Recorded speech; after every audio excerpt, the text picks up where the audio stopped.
Saldo meus irmãos e irmãs em Cristo, com a paz do nosso eterno e soberano Rei do Universo, Jesus Cristo.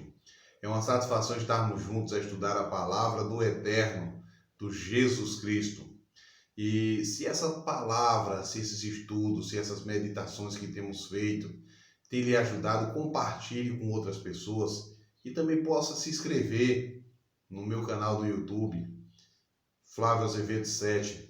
E ative as notificações, pois todos os dias eu tenho feito esses vídeos, tenho buscado ajudar pessoas a conhecer Jesus mais de perto, e é uma alegria, é uma satisfação estarmos juntos. Que Deus possa estar conosco a cada dia, que Deus nos abençoe. E o tema desta manhã é profecia cumprida. Iremos ler Isaías capítulo 7, do verso 14 ao 16, e aqui lemos: Portanto, o Senhor mesmo lhe dará um sinal. Eis que a virgem conceberá e dará à luz um filho, e lhe chamará Emanuel.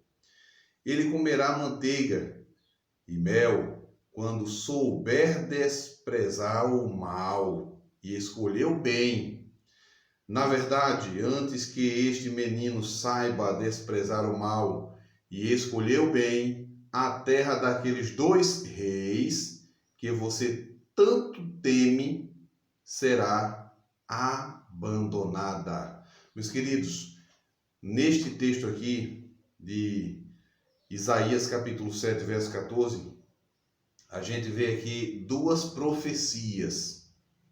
Duas profecias, uma clássica e uma apocalíptica. Como assim, Flávio? Clássica. A clássica é porque iria se cumprir no tempo de Isaías, e apocalíptica porque tinha algo também a se cumprir mais na frente, certo? Há tempos mais avançados. Por quê? Aqui apresenta Emanuel, essa profecia aqui de Isaías 7,14, apresenta também o surgimento de Jesus, Emanuel. O que significa Emanuel? Deus conosco. Mateus 1:23 apresenta esta profecia, certo? Então apresenta o nascimento de Jesus, mas também aqui apresenta uma profecia de um menino, de um bebê que iria nascer, e mesmo antes dele saber distinguir aqui, como mostra o texto, na verdade, verso 16, antes que esse menino saiba desprezar o mal e escolher o bem, a terra daqueles dois reis que você tanto teme será abandonada. Que menino é este? O filho de Isaías, que estava para nascer ainda. Está aqui, capítulo 8, verso 1, diz: O Senhor me disse, pegue uma tabuleta grande e escreva nela, de maneira legível, Maer, Salal, Ras, Bais. Isso aqui está no hebraico. E o que significa? Rápido despojo, presa segura. Esse era o nome do filho de Isaías, que já simbolizava o que ia acontecer com o povo de Israel, certo? E aqui, vamos continuar. Em Isaías 7,14 a 16, Emanuel era um sinal relacionado ao dilema de Acais. Emanuel, por que Emanuel? O nome Emanuel significa Deus conosco. E exatamente aqui está apresentando esta profecia clássica, mostrando que Deus estava embora com aquele rei, sendo ímpio, certo? Acais. Deus se faz presente na vida do ser humano muito antes de todas as coisas, gente. Antes do pecado, Deus estava ali presente, face a face com o homem. Após o pecado, ele agora busca meios para estar presente com o homem. No Êxodo, estava numa coluna de nuvem de dia e uma coluna de fogo à noite. A gente vê que o próprio Jacó lutou com o anjo. Aquele anjo era o próprio Jesus encarnado. Vejam bem. E muitos outros detalhes a gente vê. E mais para frente, Jesus, o nascimento dele, ele agora pré-encarnado, como um bebê, cresceu e estava ali em nosso meio. Então, antes que o menino tivesse idade para escolher entre os diferentes tipos de comida, seria desamparada a terra ante cujos dois reis a castemia de medo. Isaías 7,16. Isto é, os reis da Síria e de Israel do norte. O que reitera a promessa de que o poder dele seria extinto em breve. Aí aqui, por que Isaías mencionou manteiga e mel que o menino comeria? Vejam bem, manteiga nos tempos bíblicos era leite coalhado, considerado uma iguaria em muitas partes do Oriente, mesmo nos dias de hoje. Êxodo 3:17 e Juízes 5:25. Uma terra que emana leite e mel era uma terra de fartura. Portanto, a menção aqui de comer coalhada e mel indica abundância de alimento. A terra seria desolada, mas haveria comida suficiente para os poucos que permaneceriam nela após a invasão assíria. Isaías 7:22. Meus queridos, aí a gente vê que o nome do filho de Isaías simbolizava o quê? Rápido despojo, presa segura. E o povo iria ser exatamente exilado, mas embora exilado, iria acontecer o quê? Deus iria sustentar, iria ter mantimento. Era o que isto, leite e mel, significava para o povo.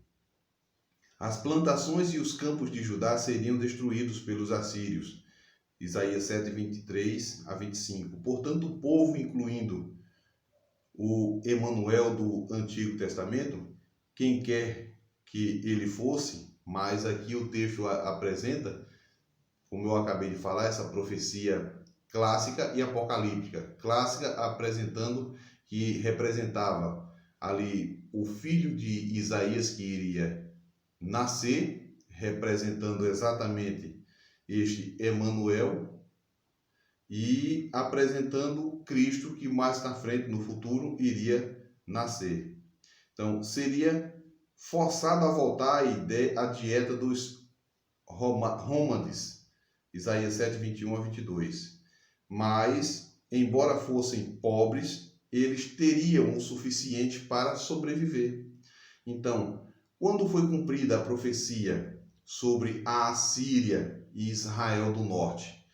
No livro de 2 Reis, capítulo 15, verso 29 e 30, e o capítulo 16, versos 7 a 9, e 1 Crônicas, capítulo 5, verso 6 e o verso 26.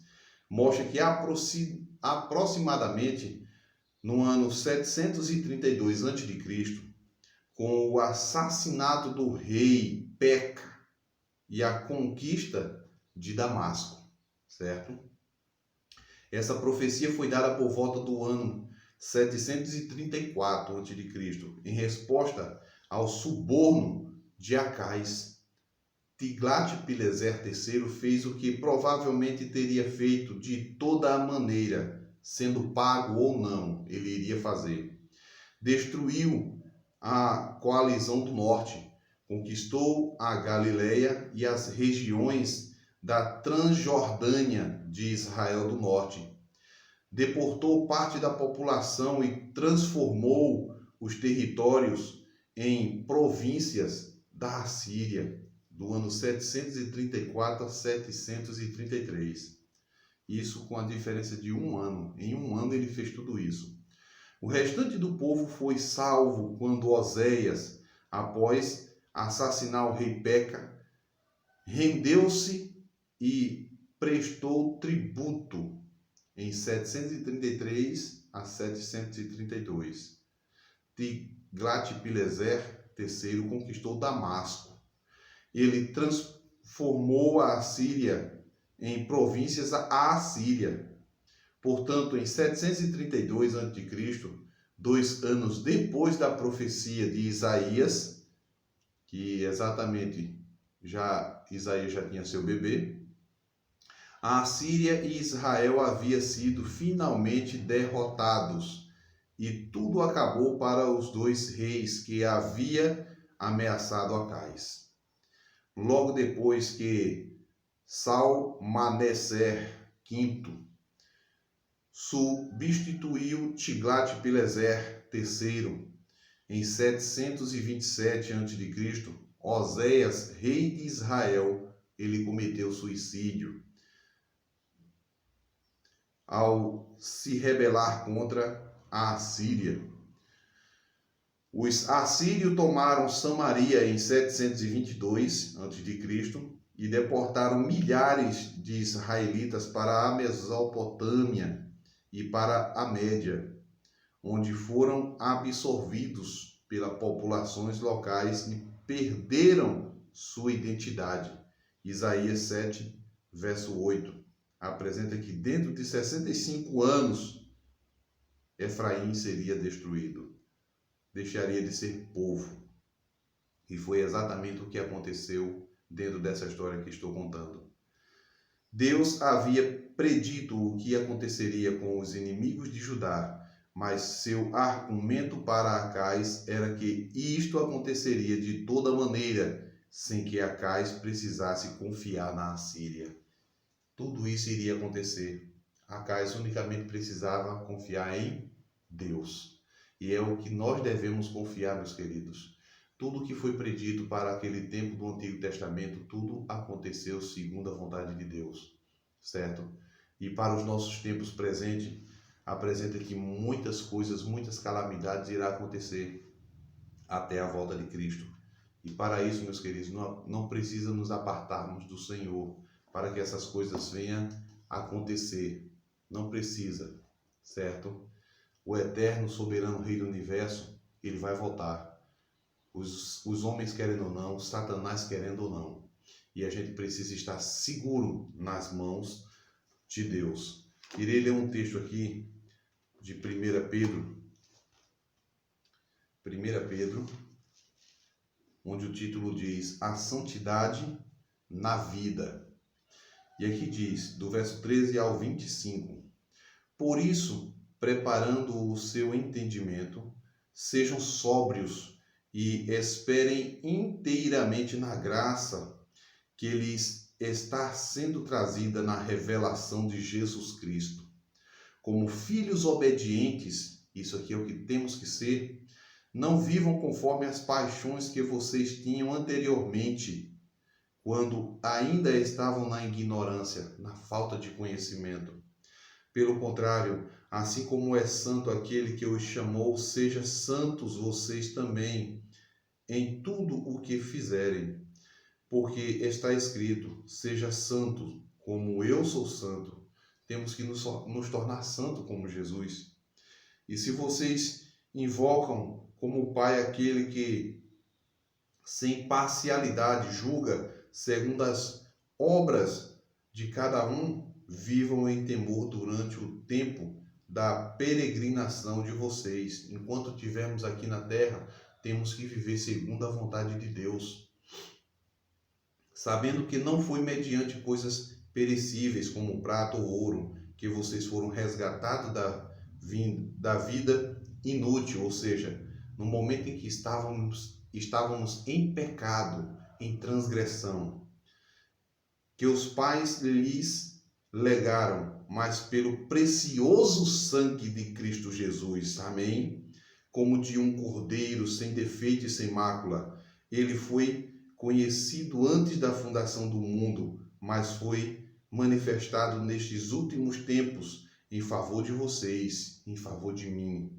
Por meio dele, vocês e eu creem em Deus, o qual o ressuscitou dentre os mortos e lhe deu glória, para que a fé e a esperança de vocês estejam em Deus. Olha bem, nada nessa terra. Tendo purificado a alma pela obediência à verdade, com vista ao amor fraternal, não fingido, nem intensamente uns aos outros de coração puro, porque vocês foram regenerados, não de semente corruptível, mas de semente incorruptível, mediante a palavra de Deus, a qual vive e é permanente, porque toda a humanidade é como a erva do campo, e toda a glória é como a flor da erva, e seca-se a erva e cai a flor, mas a palavra do Senhor permanece para sempre. Esta é a palavra e o evangelho que foi anunciado a vocês. Que possamos andar em santidade dia a dia com o Senhor, porque Ele está para vir. E logo, logo, tudo isso irá cessar.